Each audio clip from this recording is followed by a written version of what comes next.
The next type of series we're going to talk about is called a telescoping series.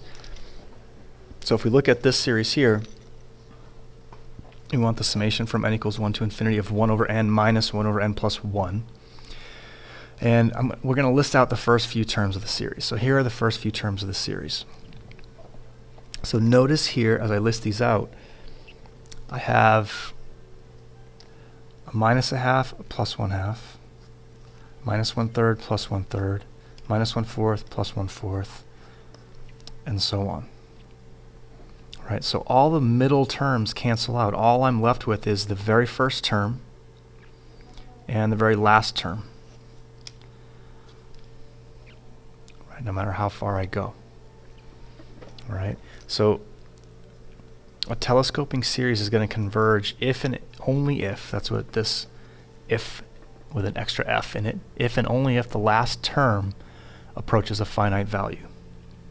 So we want to take a look at that last term, and if it approaches a finite value, then this telescoping series is going to converge.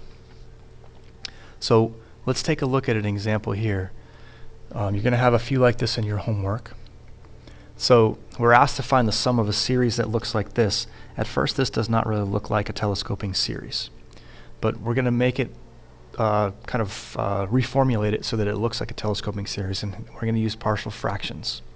So I take that denominator, I can factor the denominator, all right, and then I'm going to break it up using partial fractions.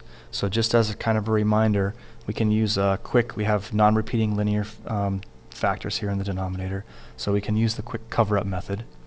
So if I want to know what the numerator of my 2n minus 1 denominator is going to be, I know that if I plugged in n equals 1/2, it would make this equal to 0.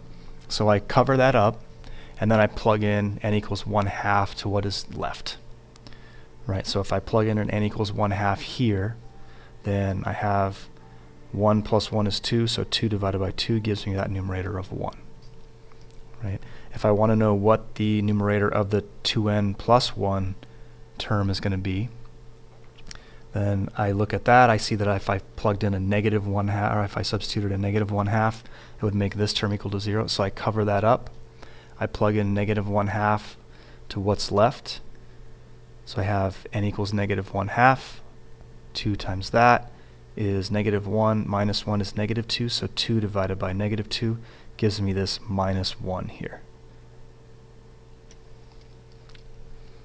Alright, so this is the result that I get from partial fractions, and we can see that that looks a lot more like this telescoping series up here. We have one positive and one negative term. So if we list out the first few terms of that one, we have 1 over 1 minus 1/3 for the first term. For the second term, we have n equals 2, so we get 1/3 minus 1/5, and then so on. Right, 1/5 minus 1/7, 1/7 minus 1/9. So we have this term here.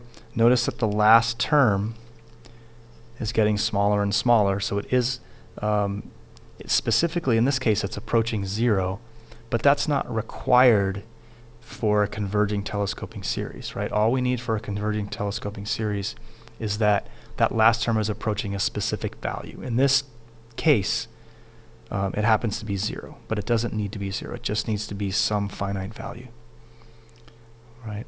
All the terms in the middle subtract out, and all we're left with is this s sub n equals 1 minus 1 over 2 plus n. So just this last term, the first term and the last terms are the only ones that don't cancel out.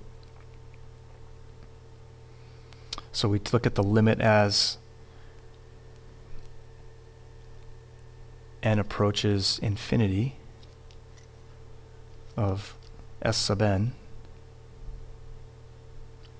and we see that this denominator gets larger and larger, so this fraction becomes closes in on 0, so we're just left with the sum of that infinite series is going to be 1.